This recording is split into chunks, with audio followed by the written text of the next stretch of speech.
میرا نام رانا محمد شفیع خان ہے۔ میں ہاکی پلیئر ہوں، 3 ورلڈ کپ جیتے ہوئے ہیں، PP 1 2 3 کا کینڈیڈیٹ ہوں۔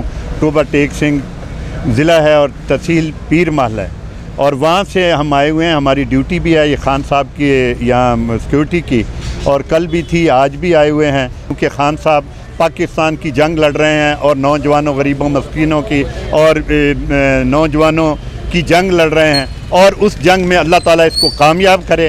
اور یہ جو ہے نا امپورٹڈ حکومت ہم پہ مسلط کی گئی ہے، مہنگائی بہت بڑھ چکی ہے، عام آدمی کا جینا سفید پوش لوگ اور غریب آدمی فاقوں پہ آ چکے ہیں، اور وہ نہ کسی کے آگے ہاتھ پھیلا سکتے ہیں۔ اور وہ جس طرح یہ حکومت کر رہی ہے، مہنگائی کہیں رکاوٹ نہیں آ رہی، اور کسی دن جس دن انہوں نے قیمتیں بڑھانی ہوتی ہے اس دن کوئی نہ کوئی شوشہ چھوڑ دیتے ہیں۔ آج خان صاحب کو اریسٹ کر لیا جائے گا، تیل بڑھا دیا جاتا ہے، لوگ اس طرف لگ جاتے ہیں، کسی کو کچھ نہیں پتہ چل رہا کہ اس پاکستان میں ہو کیا رہا ہے۔ اور میں سمجھتا ہوں کہ یہ ایک واحد آدمی ہے جس کا نام عمران خان ہے، وہ اس ملک کو بچا سکتا ہے، وہ کیونکہ اس کے دل میں درد ہے اور وہ اس کی بار جادیاتیں نہیں ہیں، یہاں ہی وہ رہ رہا ہے، سب پاکستان کو پتہ ہے۔ یہ کہتے ہیں مہنگائی اس کی وجہ سے ہے، ایک بچے کو پتہ ہے کہ مہنگائی کس کی وجہ سے ہے۔ جو آدمی حکمران بیٹھے ہیں ان کی وجہ سے ہے، یہ مینیج نہیں کر رہا ہے، جو کہ پاکستان کے لیے بڑا پرابلم ہے، اور نہ کوئی ان کو قرضہ دے رہا ہے، نہ ان پہ کوئی اعتبار کر رہا ہے۔ یہ جب تک نئے الیکشن نہیں ہوں گے، اس وقت تک کوئی بھی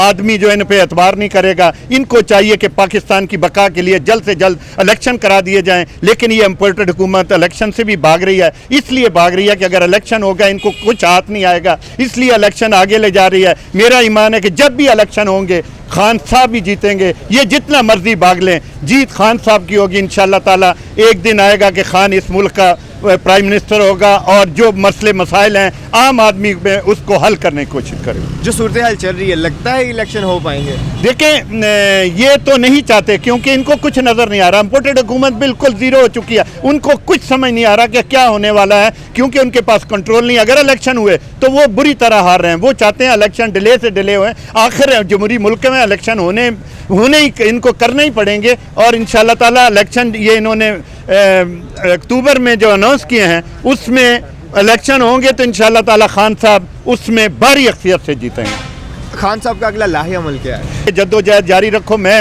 کھڑا ہوں، میں اس وقت تک جنگ لڑوں گا جب تک پاکستان یہ امپورٹڈ حکومت اور الیکشن نہیں کرا دیتی۔ جو بھی جیتے، میرا ایمان ہے یہ لوگ جیت جائیں، جو فیئر الیکشن ہو، جو بھی جیتے اس کو اقتدار دیا جائے، جا کے پاکستان اپنی صحیح سمت پہ چل سکے۔ یہ سحری ان کی افطاری کا نظام جو ہے، انتظام کیسے کیا جا رہا ہے؟ دیکھیں اس میں آپ کو بتاؤں کہ میں نے بھی یہاں بہت کھانے دیے ہیں، اور ہم نے ناشتے بھی دیے ہیں، اور مختلف جو مغیر حضرات ہیں وہ لوگوں کو کھانا بھی دیتے ہیں، اور ان کو لک آفٹر بھی کرتے ہیں، لوگ اپنے طور پہ بھی کرتے ہیں۔ اور یہ آپ دیکھ رہے ہیں کہ ابھی بھی ہزاروں کی تعداد میں لوگ یہاں موجود ہیں خان صاحب کی حفاظت میں، کیونکہ پورے پنجاب سے لوگ آتے ہیں، اپنی اپنی ڈیوٹیاں بھی دیتے ہیں، خان سے پیار کرنے والے خرچ بھی کرتے ہیں اور پیسہ بھی لگاتے ہیں، اور پاکستان کا سوچتے ہیں۔ پاکستان تو ہے تو ہم ہیں، اس لیے سب لوگ دیکھتے ہیں کہ ہماری جیب کو نہیں دیکھتے، پاکستان کو دیکھتے ہیں۔ پاکستان کے لیے وہ سب کچھ کر رہے ہیں، اور انشاءاللہ تعالیٰ آپ دیکھیں گے کہ پیسہ جا رہا ہے، لوگ خرچ کر رہے ہیں صرف اس لیے کہ پاکستان اپنے پاؤں پہ کھڑا ہو جائے۔